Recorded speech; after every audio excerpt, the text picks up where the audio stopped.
भगवान अंक से नहीं मिलते, भगवान भाव से मिलते हैं। अब वो भाव कितनी जल्दी आ जाए, कब आ जाए गुरु कृपा से। इसलिए हमको ये नहीं देखना है कि हमारे अंदर दिव्य दृष्टि आई कि नहीं, हमें हर श्वास भजन करना है। ये बहुत खास बात है। हमारा एक ही कर्तव्य है, हर श्वास नाम जप करना है। फिर देखना भजन से कौन सी ऐसी दिव्य वस्तु है जो प्राप्त ना हो जाए। अष्ट सिद्धियां, निर्विकल्प समाधि, दिव्य महापुरुषों से संभाषण, दिव्य वृंदावन का दर्शन, प्रिया प्रीतम की सेवा। अरे भाई, ये सब भजन से प्राप्त हो जाता है।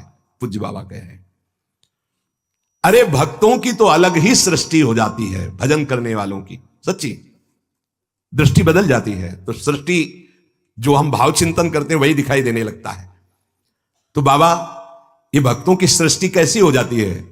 जिसमें निरंतर रास विलास परिहास ये हो रहा है, उनकी दृष्टि वहां पहुंच जाती है। जिधर देखे वृंदावन, जिधर देखे प्रिया प्रीतम, जिधर देखे तो विविध लीला हो रही।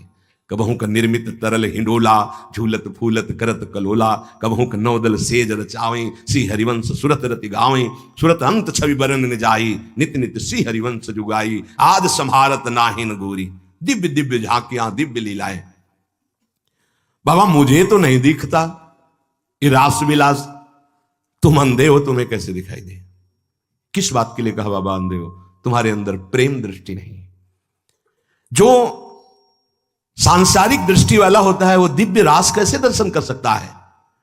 जिसकी प्रेम दृष्टि हो जाती है वो रास को देख पाता है। तो प्रेम कहां है? इसी नाम में, मंत्र में। यही आपकी दृष्टि को बदल देगा। हिय के नयन निहारे, हृदय के नेत्र प्रकाशित होते, तब प्रिया प्रीतम का साक्षात्कार इन्हीं नेत्रों से होता है। समझ रहे? नेत्र यही है। जब से अर्जुन को विराट रूप दर्शन के लिए दिव्य दृष्टि दी, तो कोई ये नहीं कि काल के पास अलग नेत्र प्रकट हो गए। इन्हीं नेत्रों में पावर आ गया और भगवान के विराट रूप का दर्शन कर रहे हैं। इसीलिए शास्त्रों में कहा गया है, जिस दिन से तुम्हें सत्संग मिले तो समझ लेना भगवान तुम्हें बुला रहे हैं, भगवान तुमसे मिलना चाहते हैं। तुम्हारे जीवन का परम मंगल वो दिन जिस दिन से सत्संग आपकी श्रवण इंद्री में गया। यद हरेव विरजेत तद हरेव प्रवज्जेत। जिस दिन से सत्संग मिले उसी दिन से भजन प्रारंभ कर दो और संसार से राग रहित हो जाओ। उसी दिन से संसार के भोगों से विरक्त हो जाओ। इसलिए यदि कोई दिव्यता प्राप्त करना चाहता है, दिव्य दृष्टि, अष्ट सिद्धियां, भगवत प्रेम, तत्वबोध, भजन भजन। यदि भजन नहीं है तो कुछ नहीं होने वाला। ये मायाकृत खेल खिलौने खेलते रहो, शरीर छूटने के बाद फिर नवीन योनियां, फिर वही प्रपंच, लेकिन दिव्यता नहीं। प्रारंभ में कामनाएं और दंभ, ये दो चीजें साधक के भजन को नष्ट करने का प्रयास करती हैं। कामनाएं और दंभ, कई तरह की कामनाएं जागृत हो जाती प्रारंभ में। जब तक उससे बोध नहीं होता, भगवत प्रेम नहीं होता, तो जैसे किसी का हम यश कीर्ति देखा तो ऐसा लगता है मेरा भी भजन इसी कोटि का हो, ऐसा होने लगता है कामनाएं।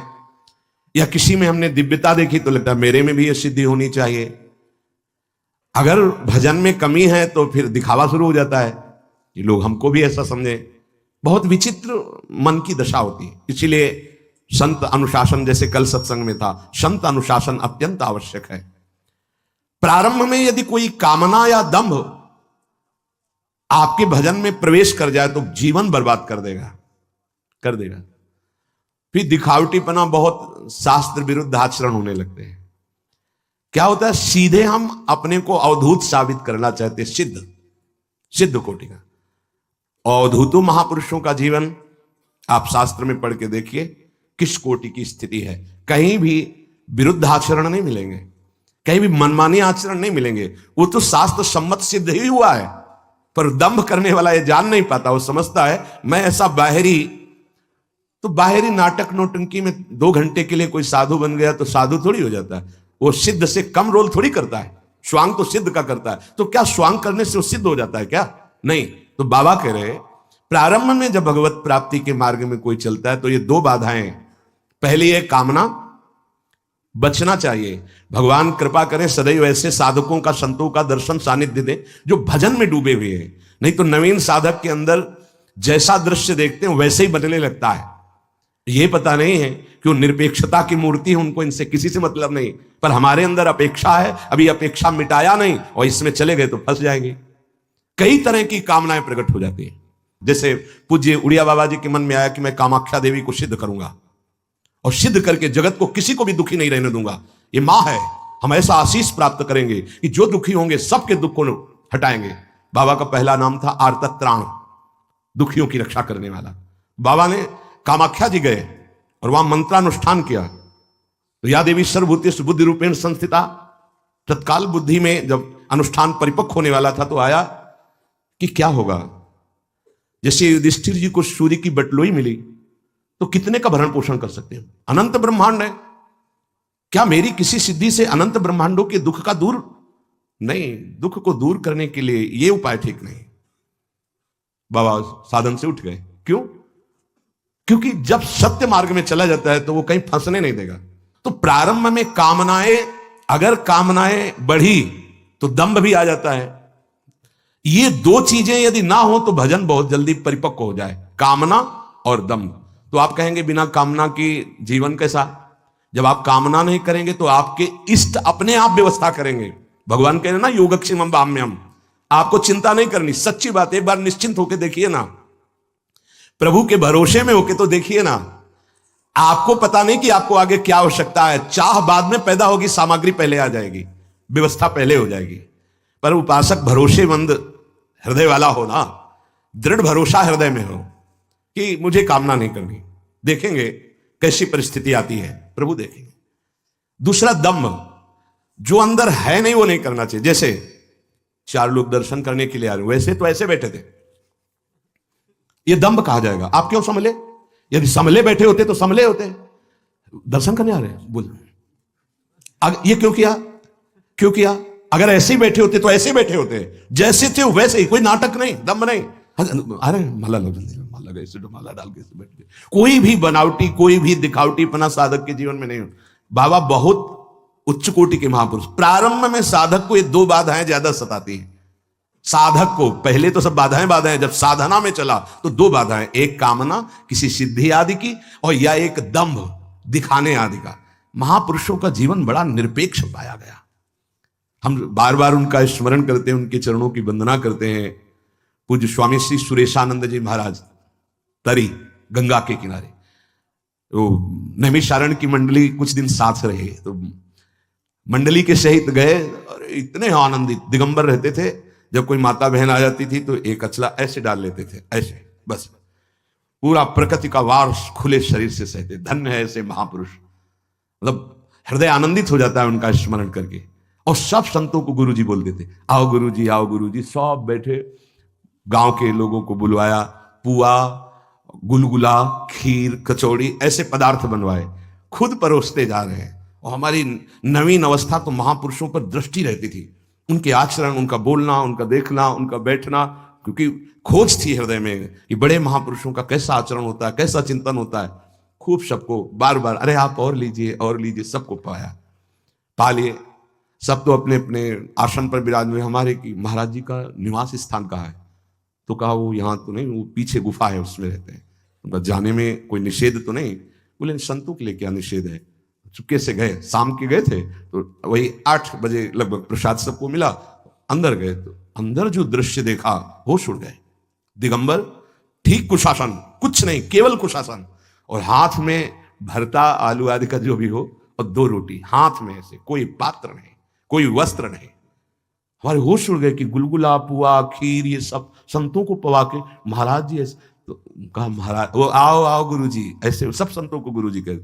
महाराज जी ये क्या, हम लोग तो जवान साधु हैं, आपने खीर पुआ और सब पवाया, आप 2 रोटी और भरता आप ऐसे।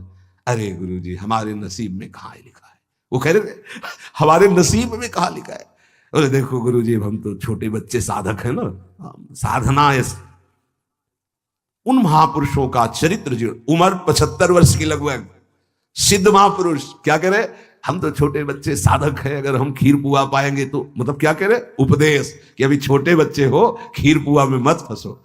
पूरा जीवन भगवदानंद में तृप्त ऐसे महापुरुष, दैन्यता की मूर्ति, कोई पाखंड, कोई दंभ, कोई छुपाव, खुला उनका जीवन, किताब की तरह खुला पवित्र जीवन।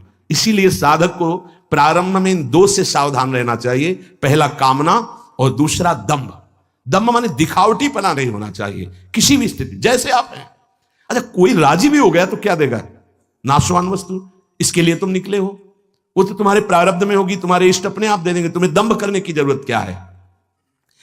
दंभ का स्वयं विरोध करे, नहीं तो साधु संग का प्रभाव नहीं पड़ेगा, और दंभ साधु संग से भी आपको विमुख कर देगा, हटा देगा। वास्तविक भजन तभी होगा जब दंभ और कामना दो पर हमारी दृष्टि रहे कि ये हमारे अंदर ना आने पावे।